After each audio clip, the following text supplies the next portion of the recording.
They found the family at the end of a road that wasn't on any map. 17 people living inside one crumbling structure, children who had never seen a town, adults who could not name the sitting president, and a genealogy so tangled that 3 generations of the same bloodline had been folded back onto itself so many times that the county health official who documented the case in 1931 reportedly refused to publish his full findings. His supervisor buried the report. This is the story of the Reddick family, and it is not the story you think it is. Because the official explanation, the one handed down through the narrow channel of local county records and one brief newspaper mention in a regional Tennessee paper, is that the Reddicks were simply a poor, uneducated family who had lived in isolation for so long that their social customs became aberrant. That is the sanitized version. That is the version designed to make you look away and feel nothing but mild disgust.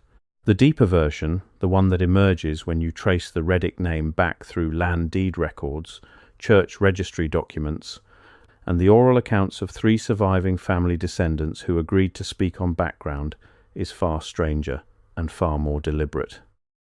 The Reddicks were not isolated by accident, they were isolated by design.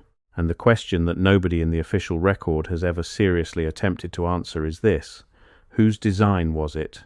And why did the local government, the county sheriff, and at least one state-level health administrator all agree, in writing, to leave them alone? To understand how the Reddicks reached this point, you have to understand what the Civil War did to rural Appalachia.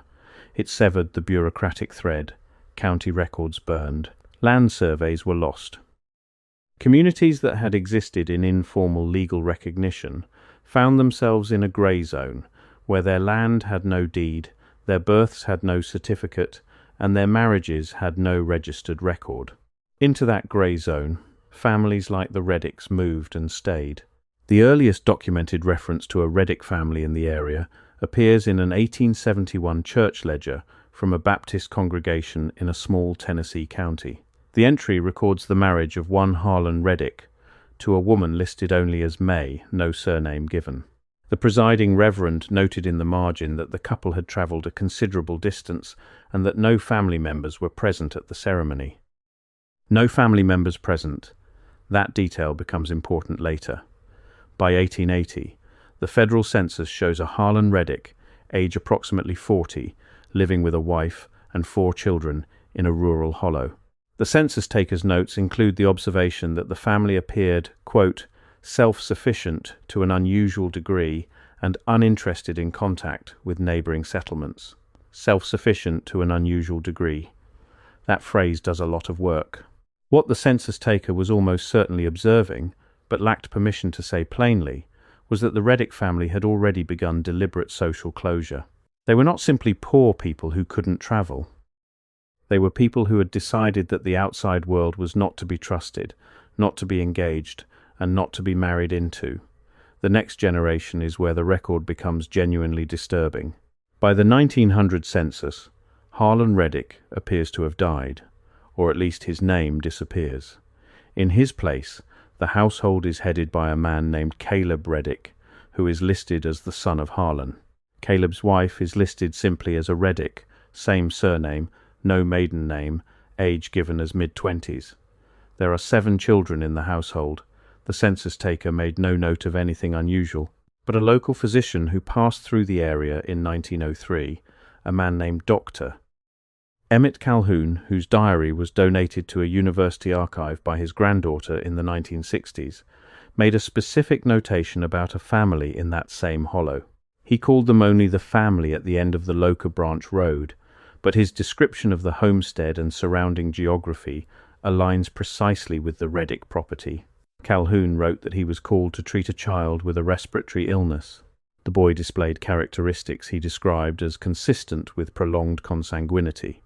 When he asked the mother about marriage customs, she told him without shame that the family did not take outside partners, that this had been true for at least 2 generations, that it was considered correct and proper. Calhoun wrote that he treated the child, accepted no payment, and left quickly. He wrote that he did not report the visit to any authority because he was uncertain what authority would even apply, and because he had the strong impression that any interference would be met with hostility. He was right about that, as events 30 years later would confirm. The 1931 incident that brought the Reddick family to official attention was not initiated by a health inspector or a welfare officer. It was initiated by a school teacher. A woman named Clara Whitfield had been assigned to a rural school district that technically included the hollow where the Reddicks lived. She had never seen any Reddick children in her classroom. When she raised this with the county education office, she was told that the family educated their children at home, which was legal at the time and required no oversight. She accepted this explanation for 1 year. Then she decided to visit. What she found when she reached the end of that road has been partially reconstructed from 2 sources. A letter she wrote to her sister 3 days after the visit, which her sister kept, and which eventually passed into the hands of a local historical society, and the testimony she gave to a county welfare investigator several weeks later. The property, by 1931, housed 17 people across what had originally been a single, large farmhouse, and several attached structures that had been built onto it over the decades without any apparent architectural plan. The buildings were connected by covered passageways. The entire compound, and Whitfield used that word in her letter, was surrounded by a fence of unusual height and construction, with a gate that was padlocked from the inside. She was admitted after a wait of nearly 20 minutes. She was met by a man who spoke politely but gave no name. He said the children were well educated and needed no public school. When she asked to see the children, he brought 3 into the yard. The oldest, a girl of perhaps 12, demonstrated reading and arithmetic ability when Whitfield asked, but she noted something she struggled to articulate, returning to it twice in the letter as though she couldn't let go of it. She wrote that the family members she observed resembled one another to a degree beyond ordinary family likeness, as though made from a very small number of templates, repeated and slightly varied. She found it difficult to describe without sounding unkind, but it was striking enough to ignore. She asked the man who had received her whether all of the people on the property were related. He said that they were all family. She asked whether anyone had married in from outside. He said, after a pause that she described as considered rather than evasive, that the family had always found it best to keep its bonds within the family. She left. She reported what she had seen to the county welfare office. The welfare office sent an investigator named Thomas Barrow, whose report is the 1931 document that was suppressed. Barrow spent 2 days in the hollow. He was more persistent than Whitfield and more credentialed, and was eventually permitted to speak with more family members and examine parts of the property's interior. His full report ran to more than 40 pages in its original form and was never published. What survives is a 9-page summary discovered in a state archive in 1987 by a graduate student researching rural welfare policy. The summary document is careful and clinical in its language, but several of its findings are extraordinary. Barrow determined that the Reddick family consisted of 17 individuals across 4 generations, all descended from a single founding couple. He was unable to determine who the founding couple was, because the family's account of their origins was vague and inconsistent, in ways that Barrow found suspicious rather than simply confused. The family appeared to have a clear internal history, but was deliberately withholding key details of it. He documented numerous physical characteristics he attributed to intensive familial intermarriage. At least 3 adults were of significantly reduced cognitive capacity in ways he believed heritable in origin. 2 children had physical malformations that a physician who accompanied him confirmed were consistent with consanguineous reproduction across multiple generations. He also noted something that the graduate student flagged as anomalous in her academic paper. Barrow recorded that the family possessed an unusually large number of documents, books, and what he described as records of various kinds, stored in a locked room he was shown briefly, but not permitted to examine. The books appeared old, some very old, and several documents were written in languages he did not recognize. That locked room has never been examined by any outside authority on record. The Reddick property changed hands in 1952 following a legal dispute whose details are obscured in county records in ways historians who have traced the case describe as unusual. The family dispersed. Some moved to nearby towns, though several descendants described the transition to ordinary social life as difficult. The property itself burned in 1961. The cause of the fire was listed as undetermined. Now here is where the Tartaria angle becomes impossible to ignore. Because the question that Orthodox history never asks about cases like the Reddick family is the obvious one. Not what they were doing, but why. Not how the inbreeding occurred, but what it was in service of. Deliberate, multi-generational, self-enforced, reproductive closure within a single kinship group is not a casual habit. It requires active maintenance. It requires that every adult understand and accept the rule. It requires an ideology. The Reddick family had an ideology. Barrow recorded it in his summary. When he asked the family elders to explain their marriage customs, they responded with what he called a coherent rationale. They told him the family was preserving something. Preserving. Mixing the blood with outsiders would dilute what they were keeping. The family had been given a responsibility a long time ago, and they intended to honor it. By whom? Barrow asked. According to his notes, the elder he was speaking with, an old man who had never given his name, simply looked at him for a moment and then said, "By those who understood what was coming." Barrow wrote this down and moved on to his next question. He did not apparently recognize what he was hearing, or if he did, he chose not to follow it in a report intended for a county welfare office in 1931, but we can follow it now. Because the framework of Tartaria, the suppressed civilizational history, the deliberate erasure of pre-catastrophe knowledge, the families and communities that were assigned custodial functions by whatever authorities existed before the Great Reset of recorded history, that framework makes the Reddick family's behavior not bizarre, but logical. What if they were not simply a family that had fallen into aberrant custom through ignorance? What if they had been specifically tasked at some point before the reset with preserving a bloodline?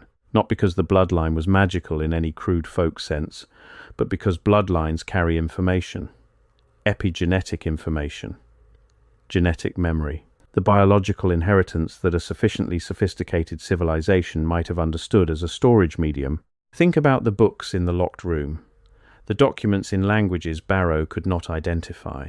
A family in rural Appalachia in 1931 with no formal education and no apparent contact with the outside world, sitting on a collection of old books and records in unknown languages, behind a locked door, in a compound they had maintained for generations. Where did those books come from? How did they get there? The official history of Appalachian settlement does not account for this well. The standard narrative holds that the region was populated by Scots-Irish immigrants moving inland from the coastal colonies. This is true as far as it goes. But at the edges of that narrative, there are anomalies that researchers outside the academic mainstream have documented with increasing specificity over the past several decades. There are hollows in Appalachia where the oldest families do not fit the standard immigration narrative. Their oral histories reference origins predating the colonial period. Their craft traditions include techniques with no obvious European source. Their land, in some cases, has been continuously occupied for a period that complicates the settlement chronology. The Reddick family, with their locked room full of old books and unidentified scripts, fits this pattern. And then consider the timing. The family becomes visible to official records in 1871, the year of Harlan Reddick's marriage in a church far from their home hollow, with no family present. Why travel that far to get married in a church if you live in a community that has its own internal structure? Why use a Baptist church at all if your family operates by its own internal laws? One possible answer is that 1871 falls close to the period Tartaria researchers identify as a consolidation in the suppression of pre-reset civilizational memory. The post-Civil War years are when the institutional framework of modern America was most aggressively extended into regions that had maintained older structures, land deeds, census rolls, birth certificates. The apparatus of bureaucratic identity was being pushed into every corner of the country with deliberate force. A family that had been operating outside that apparatus, perhaps for generations, would have faced a choice around 1,870. Resist and eventually be absorbed by force, or make a minimal accommodation to the new system, enough to satisfy the bureaucrats, while continuing their actual practices unchanged behind the gate. Harlan Reddick's church marriage in 1871 may have been exactly that. A single point of contact with the official record, sufficient to establish a legal existence, after which the family retreated back to their hollow and continued what they had always been doing. That locked room, those books, that phrase, preserving what they were keeping. The Tartaria framework asks us to take seriously the possibility of custodial lineages. Families assigned, before the great civilizational interruption, to maintain specific knowledge and biological lines that the incoming system could not be trusted to preserve. These families would have had strong reasons to avoid genetic dilution with outsiders, not from folk superstition, but from a sophisticated understanding that information is corrupted by uncontrolled mixing. This does not excuse the suffering, the children with malformations, the adults of reduced cognitive capacity, the closed world they were born into without consent. The Reddick family's practices caused genuine harm to people who did not choose them, and that harm is real and should not be minimized. But it changes what we are looking at. It changes the question from how did this happen to what were they trying to keep alive, and did they succeed, and where is it now? Because the family dispersed in 1952, some of them are still out there. And the books and records in that locked room either burned with the property in 1961, or they did not. Someone set it, or someone moved the contents first. These are not the same outcome. Clara Whitfield lived until 1979.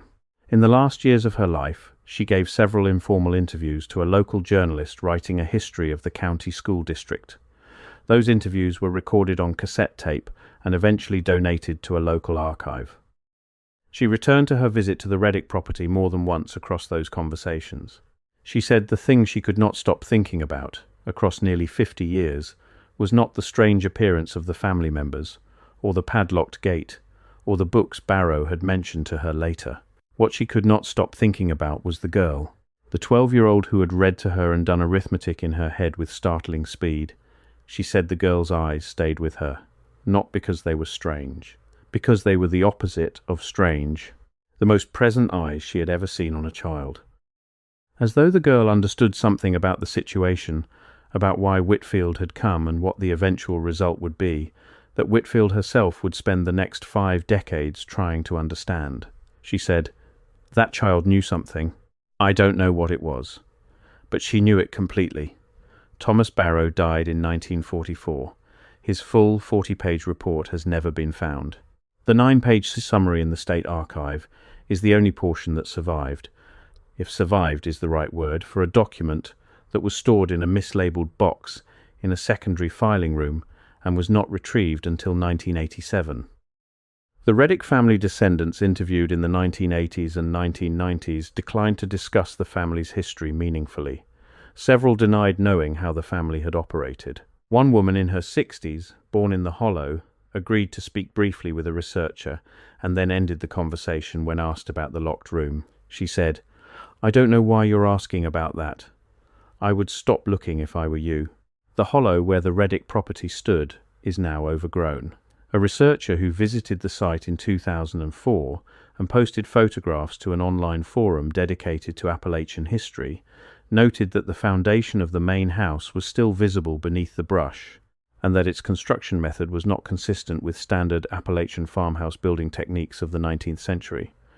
The researcher had no explanation for this. The post received 3 replies and was never discussed further. This is how these stories stay buried.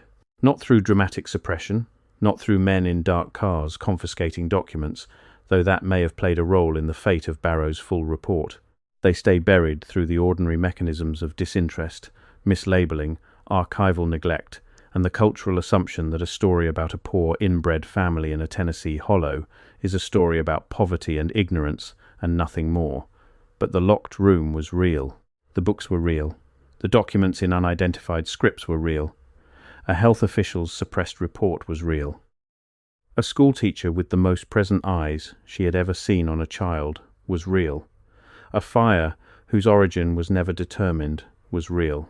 And somewhere, either in ash or in the hands of whoever moved them before the fire, the contents of that room are either gone or they are not. The Reddick family kept every marriage inside one house for at least 3 generations, possibly more. They did it deliberately. They did it with what Barrow called a coherent rationale. They did it in service of a preservation. They possessed records in languages. A county investigator in 1931 could not identify. They lived in a structure built with techniques inconsistent with the period and region. They were a family that was doing something, and the official record, such as it is, made a very deliberate choice not to ask what.